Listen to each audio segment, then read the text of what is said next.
انا بالنسبه لي اهم حاجه بستثمر فيها فلوسي بجانب السيرم النايت كريم، لان ده اكتر كريم بيقعد على بشرتنا بالليل، واحنا بشرتنا بقى بيحصل لها ريجنريشن و ريجوفينيشن. طيب، من احلى النايت كريمز اللي انت ممكن تستخدميها هو النايت كريم ده من عند ثيرابيا، دي ايجيبشن براند.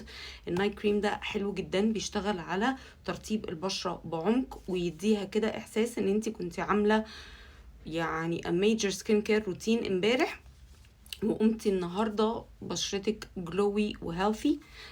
ده النايت كريم بتاعهم. انا من الناس اللي بحب جدا النايت كريمز الريتش. هو فيه نايسيناميد، هينفع جدا مع البشرات الدهنيه ولو بتعاني مع مشاكل المسام عامه.